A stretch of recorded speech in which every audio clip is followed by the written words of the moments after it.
Hello, class. My name is Paul Stolley, and I'll be doing the first part of the presentation over the country Chile. The agenda, and we'll talk about first where Chile is, a little bit of the geographic layout. Then we're going to go into demographics and some economics. Then the third slide is politics and history. A short slide about Pinochet's government. And then for the fifth and sixth slides, we'll be getting into Hofstede's dimensions. We're going to go over power distance and long and short-term orientation in Chile. So where's Chile located? Chile is located here on the eastern coast of South America. It's the world's longest country. From north to south, it extends approximately 2,600 miles, but east to west, it only averages about 110 miles. It is bordered by the Pacific Ocean on the east and the Andes mountain range on the west. The northern part of Chile is home to the Atacama Desert, and that's one of the most arid regions in the world. There are some places in the desert that record zero rainfall throughout the year. There's a lot of geologic activity in Chile. It's located, of course, the southern part of the Ring of Fire, and there's a lot of volcanoes and tectonic activity. The 1960 Valdivia earthquake was the strongest ever recorded, and it registered a 9.5. And then most of us heard about the 2010 earthquake. It registered 8.8, and it cost an estimated $30 billion in damage. Some of the demographics and economic backgrounds: population 19 million, capital Santiago, and in that city alone is roughly 40% of the total population. The official language is Spanish, although you can find English spoken in 10 to 15% of the population. Ethnicities that are found there: about 89% white, non-indigenous, and 11% ethnic. Some of these groups are there on the slide: Mapuche, Aymara, and there are some others. 60% of the population consider themselves mestizo, which is a combined European and indigenous descent. Religions are play a big role in the laws and the traditions that Chile has. 54% currently are Roman Catholic, 14% Protestant, and 32% are religiously unaffiliated. Chile is one of the most stable South American countries economically, and the highest degree of economic freedom of any country in South America, and ranked 7th worldwide. The 2010 earthquake led to a 3% increase in corporate tax rate. We're going to talk about politics and history. Currently, Chile is a constitutional republic and has a 38-seat Senate and a 120-seat Chamber of Deputies.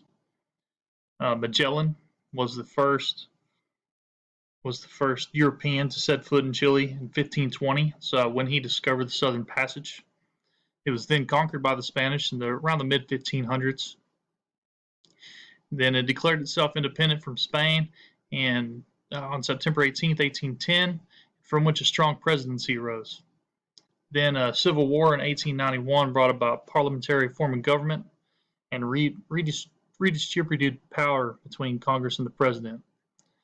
There was a brief period of military coups in the 20s and 30s, or 1920s and 30s, and then democracy prevailed again until 1973.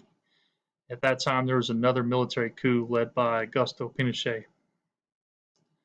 Pinochet's government. Pinochet ruled Chile from 1973 to 1988. There are numerous instances of human rights violations. Killed roughly 3,000 people and tortured 30,000. He was followed by a democratically elected president in 1988. Now we're going to get into Hofstede's dimensions. Power distance indicates the extent to which society accepts the unequal distribution of power in institutions and organizations. For power distance dimension, Chile scored a 63. For reference, the U.S. scored a 40. This kind of implies that companies will have a large hierarchical structure. If they were viewed as a pyramid, it would be tall with clearly defined levels. Be one way of looking at it. Supervisors are paternalistic and autocratic. They demand respect, but often they'll offer assistance even outside the workplace. There's an inequality of power. For employees, there's a deference to those in authority, and that's usually in exchange for loyalty and care. These employees have clearly defined roles, but in the workplace, there's common like common cafeterias, things that we might see here in the U.S. are rare. A lot of this is the same as far as social structure. It's hierarchical, and there are rigid social classes present. And a lot of this stems from its authoritarian past. The division of power in this form of government is still felt across Chile today. And next, we'll talk about short-term orientation. Short and long-term orientation is how every society maintains links with its past while dealing with challenges of the present and future.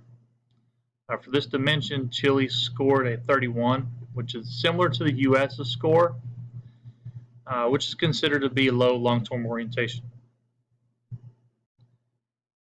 It would indicate that it's a normative society. Chile's culture consists of a set of societal norms. It would be considered a traditional or a conservative society. Chileans have a great respect for traditions and view societal change with suspicion. There's a long-term commitment to personal and professional relationships, while preserving the relationship in business is usually more important than the price. Chileans have a short-term view on savings, and even these businesses, they're more focused on short-term results rather than long-term. Thank you guys for listening.